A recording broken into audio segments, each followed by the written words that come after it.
Magandang umaga po sa bawat isa. Amen. Pagpasensya niyo na po at ako'y nagbibinata ngayon. Amen. Sige po. Hallelujah. So, pray po muna tayo. Hallelujah. Hallelujah. Hallelujah. Oh Heavenly Father, indeed, O God, you are and you will always be, O God, the God whom we will serve, O God. Your goodness, O God, starts na hindi namin mabilang simula pa, Panginoon, hanggang katapusan, O God. And Lord, salamat, Panginoon, sa umagang ito, O God, na pinagkaloob mo sa amin, O God.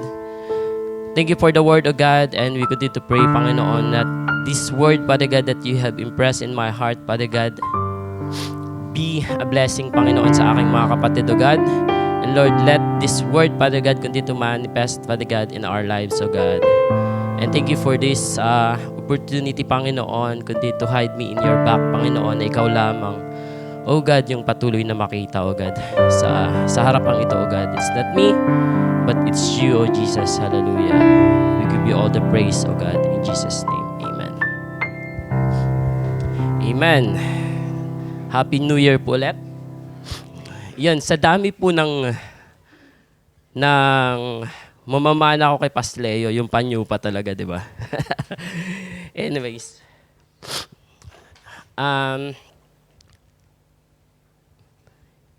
Let's start in reading Jeremiah 20, 7 to 13. Amen. Kung may mga Bible po tayo, paki-open po sa Jeremiah 20, 7 to 13. Amen. Are you with me pa?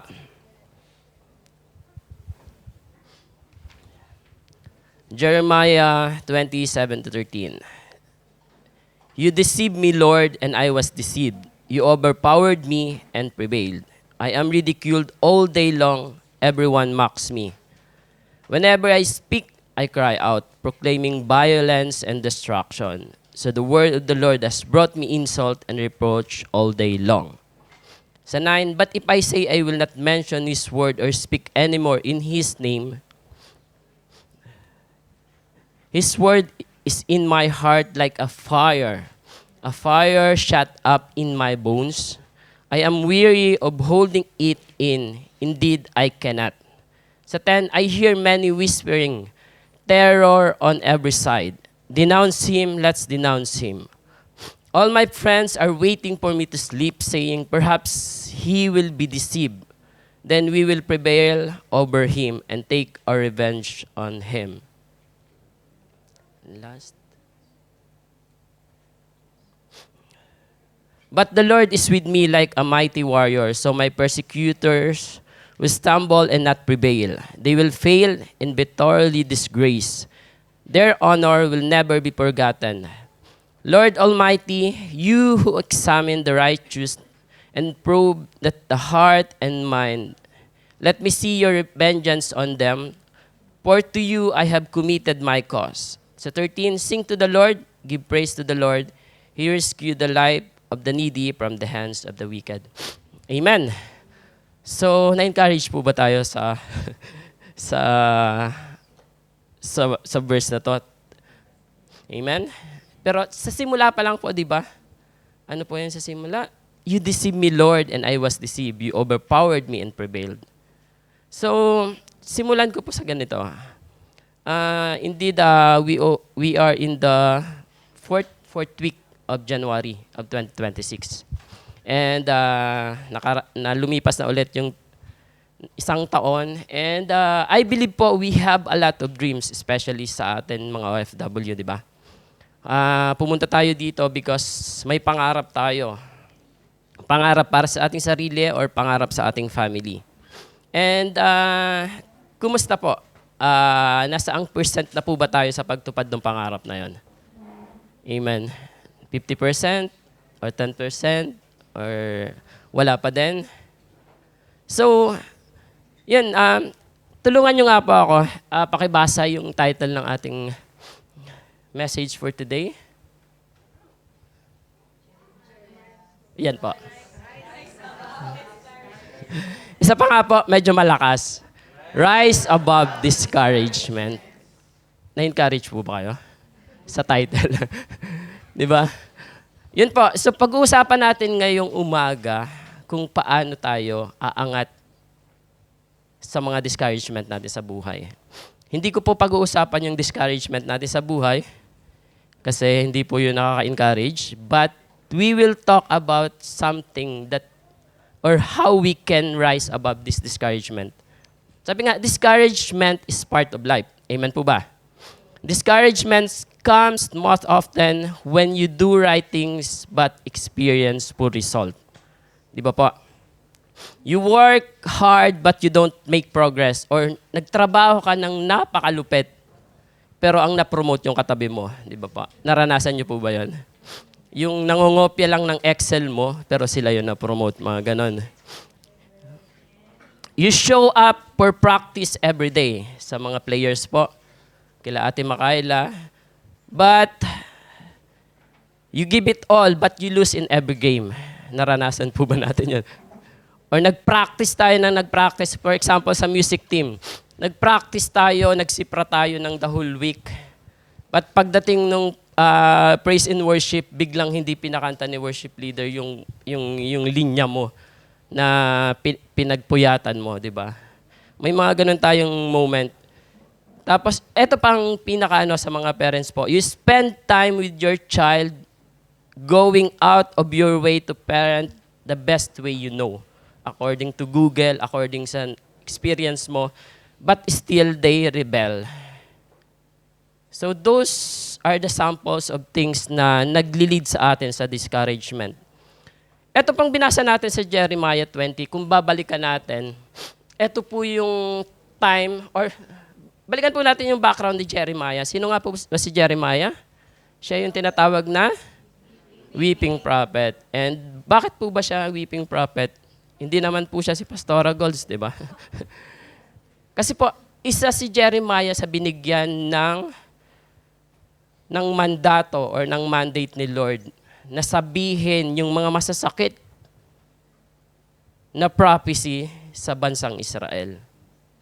And kung tayo po binigyan tayo ng chance or binigyan tayo ng mandate ng ating mga boss na ikaw yung mag-terminate dito sa best friend mo or dito sa kulig mo na hindi niya alam best friend mo, paano mo po gagawin yan? Diba? Parang ganun yung sitwasyon ni Jeremiah sa time na to.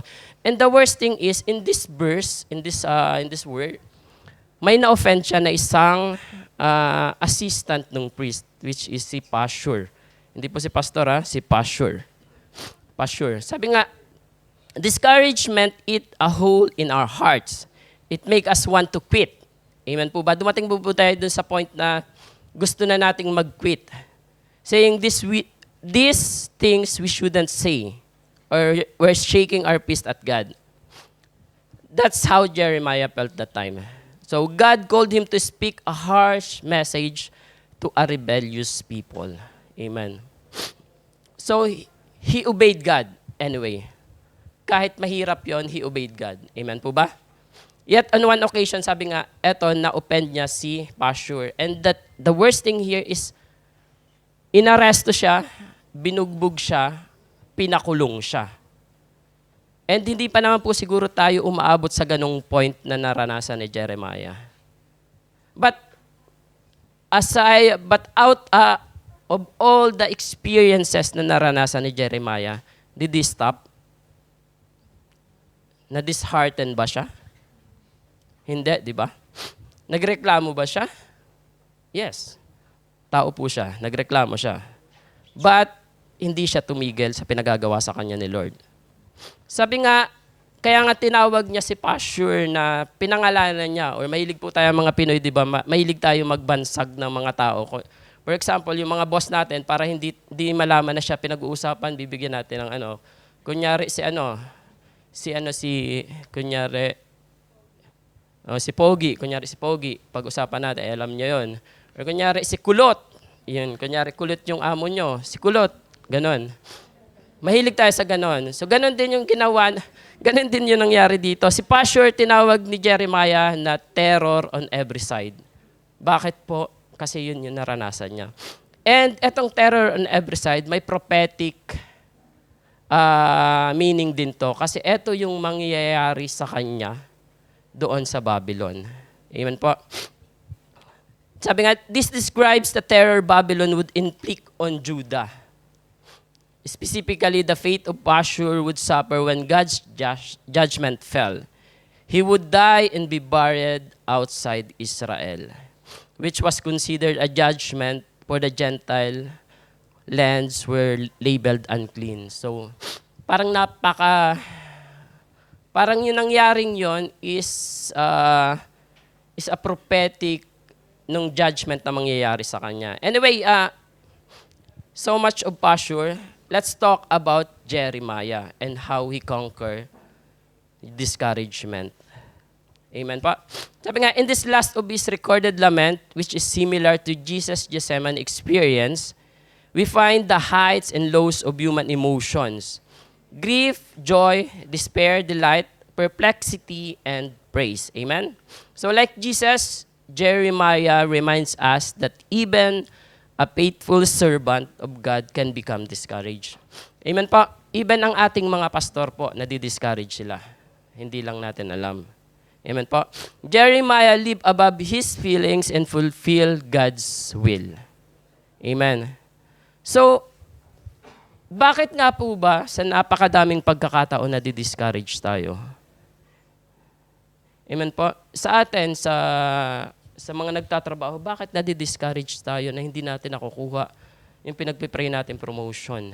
Hindi natin nakikita yung progress ng ating anak sa school. Amen po.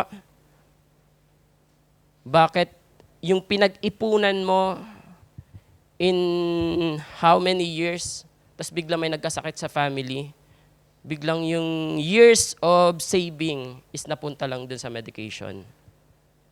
Amen po. Yun yung mga circumstances na hindi natin control. But then again, we can rise above those discouragement. Sabi nga po, oftentimes kasi nahihirapan tayo o nadi-discourage tayo kasi chini-chase natin yung blessing, yung ating dreams. Amen po ba? Ano sabi po sa Psalm? Dapat hindi tayo nag-chase sa blessing, di ba po? Dapat tayo yung chini-chase ng blessing. Gusto niyo po gawin ko rin yung yung ginagawa ni Pastor Stephen? Mommy, come here. Mommy, come here. Sige, gusto mo si Pastora. Sige po. Sabi nga po, di ba, ang pastor naman paulit-ulit. Kasi hanggat hindi natin na nagigets yung sinasabi niya, uulit-ulitin. Kaya ulitin ko rin po to. Sabi po, ano sabi sa Word of God? The blessing should chase us. Di ba pa? Mami, sundan mo ako. Amen po. Pag naglakad ako papunta dito, si Blessing, which is blessing ko naman po talaga siya, Blessing, ay naging pusa. Hindi po siya pusa, Yun po, dapat sumunod siya. Nagkakaroon tayo ng discouragement, nagkakaroon tayo ng problema pag binaliktad natin yung picture. Mami, go. Pag yung blessing ko, yun yung hinahabol ko. Amen po? Sabi nga po, amen. Thank you po. Thank you, Mami. Yun po, doon tayo nagkakaproblema. Most of the time, doon tayo na-discourage. Kasi yung blessing na ating pinapangarap, or yung blessing na ating hinahabol, hindi tayo mahabol-habol. Because it's not biblical po. The blessing should follow us. Amen? So, tapos paglingon natin, sabihin natin kay Lord, Lord, bakit mo ako iniwan? Di ba po? Actually, hindi naman si Lord yung iniwan. Nandun siya Tayo yung umalis kasi inabol natin yung blessing. Amen po? So that's the reality of life that leads us to many discouragement. Amen po?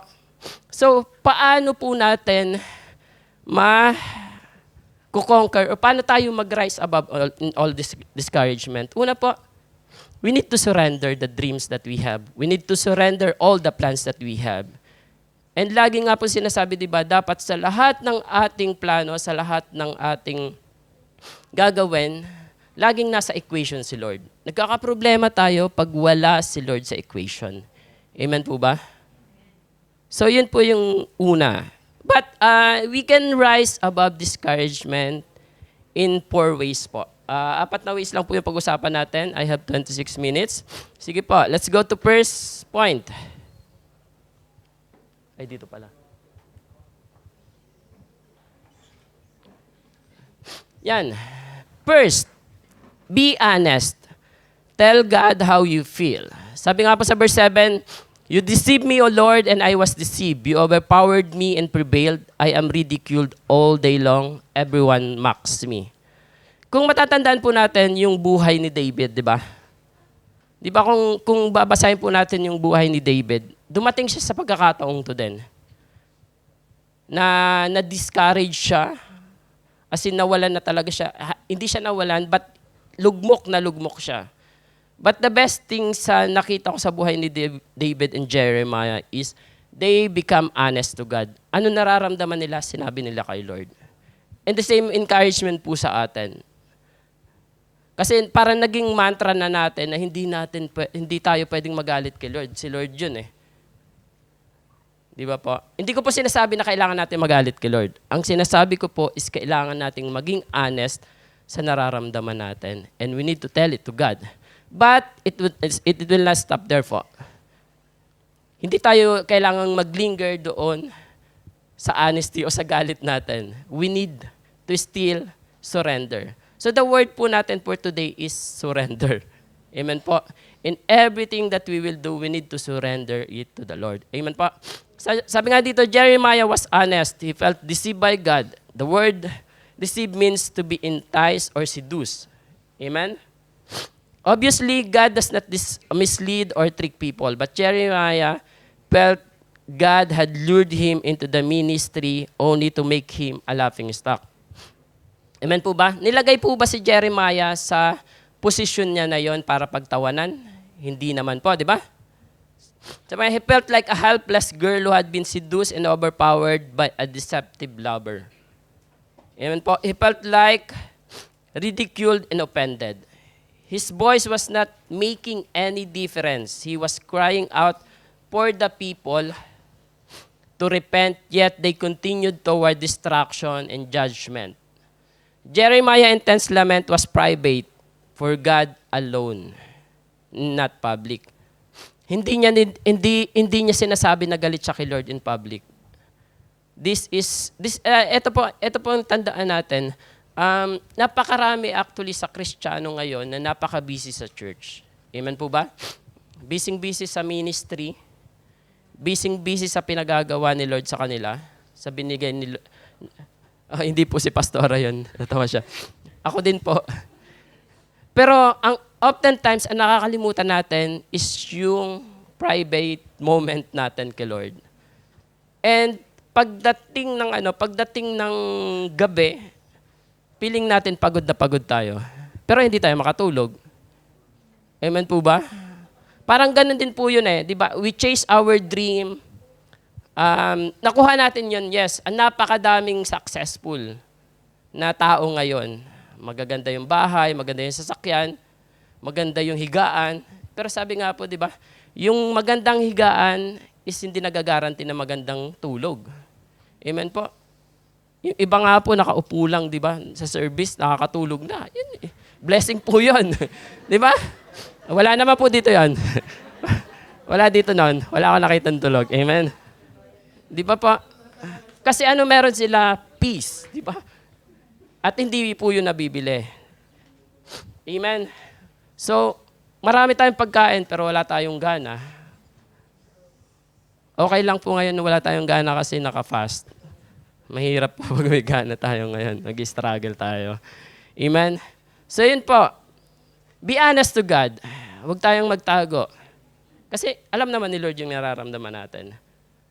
Pag naging honest tayo kay Lord, sino ba pinapalaya ni Lord doon? Tayo pa rin po, di ba? When we become honest to God, tayo pa rin yung nakikinabang nun. Kasi lumuwag yung dibdib natin. Amen po ba? Nagigets niyo po ba yung point ko? Amen? So, second point. Bilis ng oras. Be obedient. Keep doing what you've been called. Amen po. Hindi to magko-contradict dun sa sinasabi ko na napaka-busy sa ministry, ha? pero napapagod. Hindi po to. Ito naman po is, we need to keep doing what God has told us. Just like Jeremiah, sabi nga, but if I say, I will not mention His word or speak anymore in His name, His word is in my heart like a fire. A fire shot up in my bones. I am weary of holding it. Indeed, I cannot. Actually, napakabigat po na itong napakabigat na itong word na to. Isipin mo, yung word na yon is, sabi nga, shut up in my bones. Alam niyo po ba yung pag may nararamdaman kayo, kahit sa kalingkingan nga lang, pero ramdam na ramdam nyo, na kailangan nyo talagang i-release yung, katulad po ni Mami, pag may sakit, napaka-ingay. Napaka-ingay niya po. Ako din naman po. Pero doon ko po nung trinay ko yon, yung parang i-release mo yung pain, nakakatulong po talaga pala siya. Anything na nirelease mo yung sakit, may masakit ka, parang sige, i-release mo siya. Or may sama ka ng loob, i-release mo siya. Pero wag naman lagi sa asawa po. Amen? So, syempre kailangan sample po ako at ang aking asawa. Di po ako pwede mag-sample sa iba, di ba? Amen. Anyway, yun po. Keep obeying what God is told us to do. Amen? Sabi nga, because of partial unjustified action, Jeremiah was ready to let go of God and leave Him out of all conversations. So nakita po ba natin, bakit tayo nahihirapan? Bakit dumadaan tayo sa mga challenges? Kasi yun yung gawa ng kaaway. Para mawala tayo dun sa track na binigay ni Lord para sa atin. Amen po ba? Kumbaga sa distraction sila. Yung mga struggles natin, distraction. And oftentimes then yung blessing, distraction. Hindi pala blessing. Yung provision. Hindi po yung blessing, correct. I stand corrected po. Yung provision sa atin sometimes sometimes distraction din. So it needs for us to focus our priority. Nagiging distraction siya pag yung priority natin is iba. Amen po? Sabi niya, the good thing here in Jeremiah is that kahit dumaan siya sa ganong struggle, hindi niya pa rin makontain yung word na binigay sa kanya ni Lord. Parang ganito yan Kahit anong mangyari, kahit ikimatay ko, gagawin ko yung pinagawa ni Lord. Ganun lang siya kasimple. And this is what Jeremiah did. And nagtagumpay po ba siya? Amen po? So, God does not want us to stuck in an anger or any other negative feeling we may have. This is why we should be honest with God in prayer. Amen? And then, do you know why most pastors keep at the task despite rejection and anger? Di ba po? Kahit po, di ba, sabi ko nga, kahit ang pastor po natin nag-i-struggle, kahit sila, may pamilya sila, di ba? May trabaho din sila. May personal sila struggle. Pero bakit every Friday, every weekend, pag kailangan natin sila, nandyan sila? Bakit po? Because they are being obedient to the calling that God has given them. Amen? Sabi nga, plain and simple, the call of God upon their lives keeps them going. Gamitin ko po yung ginagamit ni Manong Edwin. Sabi niya nga, ang calling natin is irrevocable. Amen po. Kahit anong takbo natin, kahit anong iwas natin, pag ang calling mo is maging pastor, magiging pastor ka. Kung ang calling mo maging worship leader, magiging worship leader ka. Hindi pa siguro ngayon, pero darating yon.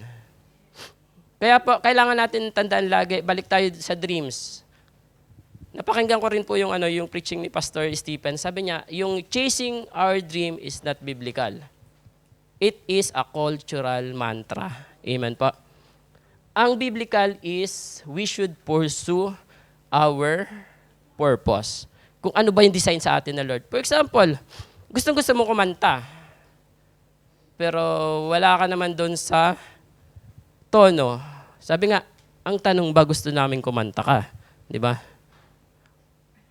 Mapapractice yun. Pero the problem is, mag-exert tayo na ng napakadaming effort. unlike doon sa binigyan talaga ng calling ni Lord na maging song leader. Hindi ko po din i-discredit yung may mga ganong dreams. Pero ang mas magiging effective po kasi tayo pag yung ginagawa natin is yung kung ano yung dinesign sa atin. Sabi nga, yung kutsara, anong gamit ng kutsara? Yung pangkain na kutsara po, hindi panluto. Siyempre, pang ano po. Yung toothbrush, anong purpose niya? Sa kuko daw. Panglinis ng kuko. Yung sapatos, anong purpose niya? So, ganun din po tayo. Ano bang purpose natin sa buhay? So, nagkakaroon tayo ng discouragement because hindi pa natin nakikita yung purpose natin. Pumupunta tayo dito sa kaliwa, pinapupunta pala tayo ni Lord sa pakanan. Doon talaga tayo nagkakaroon problema. And yun po yung kailangan nating ipag-pray. Amen? Gusto niya pa pong more on the dreams and purpose? Madami pa po yan. But then, di ba, pinag-usapan natin yung purpose kasi, ang tao kasing walang purpose, pag hindi natin alam yung purpose natin, mahirap yon. Hindi po against the Lord sa plano, sa pagpaplano. Pero mas doon si Lord sa purpose na binigay niya sa buhay natin. Amen po. So most of us here, ang dream natin is magtrabaho, makapag-ipon, babalik sa Pilipinas, makapagnegosyo, or yung iba mangingibang bansa para doon mag-start ng panibagong buhay. Pero I believe po na may purpose si Lord na dinala kayo dito kasi kayo or tayo yung mga modern evangelist. Amen po. May pinagagawa sa atin si Lord dito. Dito tayo nakakilala para gamitin sa family natin. And napakaganda pong blessing na makagampanan natin yon. Amen po. Amen. So medyo bilisan po natin. Third point, be watchful. Know that the Lord is with you. Amen po.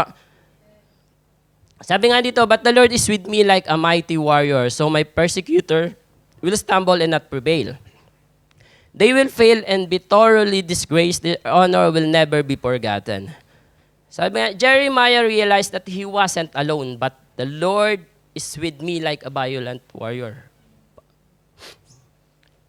He was not on the losing side, si Jeremiah po. And so do us po. We are not on the losing side. Though hindi pa natin nakikita, but as long as we are in the track of what the Lord is or asks us to do, we are on the winning side always. Kasi yung presensya pa lang po ni Lord is sapat na para tayo maging panalo. Amen? He was going to win because the Lord is with him like a mighty warrior. God would not deal effectively in His own way and time with His enemy. Tandaan po natin, tayo kasi 'di ba, lagi tayong nakatingin doon sa due date, 'di ba po? Pagkatapusan na, may due date na naman, 'di ba? May mga ganun tayo lagi. Or kunyari, mag-set tayo ng goal in 3 years time. Magpo-for good na ako. Or example ko lang po sa akin, in 2 years time mag-iipon ako. Magmamasteral ako, magtuturo ako sa college. And lo and behold po, 20 years ago yun. Sinabi ko yun. And still, nandito po ako. Amen?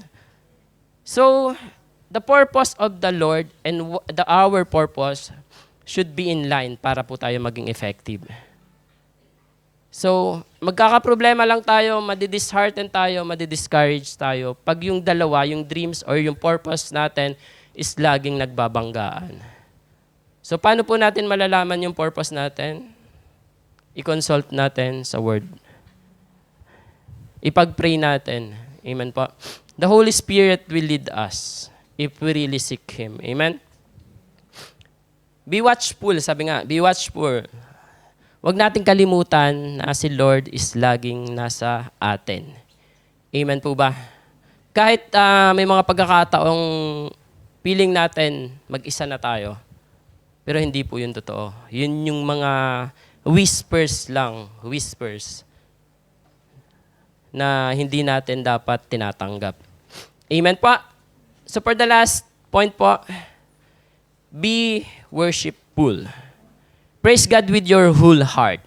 Sa verse 13, Sing to the Lord, give praise to the Lord. He rescues the life of a needy from the hands of the wicked. So kung titingnan po natin, laging kaakibat ng buhay Kristiyano yung pagiging worshipful na parang laging kaakibat or dapat kailangan nating maging lifestyle yung pagiging prayerful, worshipful, and thankful. Amen po ba? Sabi nga dito, always, sabi nga sa lahat ng panahon, di ba? Sabi kanina sa kanta natin, sa lahat ng panahon, Diyos ka sa amin. Amen? Kung may pinagdadaanan man po tayong hirap ngayon, struggles, ano ba sinabi ni Lord? Sa lahat ng panahon, Diyos pa rin siya. Nagbago yung sitwasyon natin, pero hindi nagbago si Lord. Di ba po? Di ba, dati, sabi nga, di ba, dati tayo, nung COVID, nag-start tayo ng online service, di ba? Madami pong mga kapatid natin na first time nakapag-service or naka-attend ng church through online. And the fire on those times, nung nakita nila yung online service natin, is grabe. Na lagi nating inaabangan yung online service. Every time, kahit nasa work tayo, piniplay natin yon or i-replay ulit natin sa mga nagdaang araw, ganon. But, nung dumaan yung time, nawala yung fire. Di ba po? Nilip na yung mga band, pwede na tayo mag-church. Pero na-stuck na tayo doon sa kinasanayan natin. Parang nasanay na tayo doon. So, nagbago pa ba si Lord? Nagbago po ba yung church? Hindi naman po, di ba? Nagbago lang yung priority natin.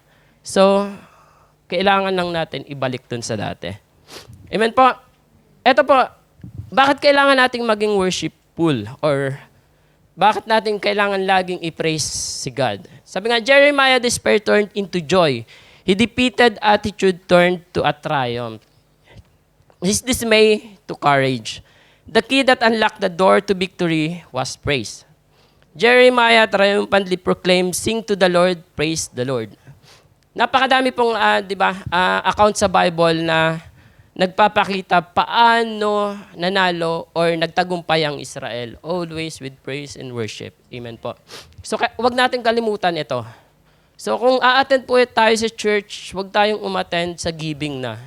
Wag tayong a-attend sa word lang or sa victory song lang or sa lunchtime po.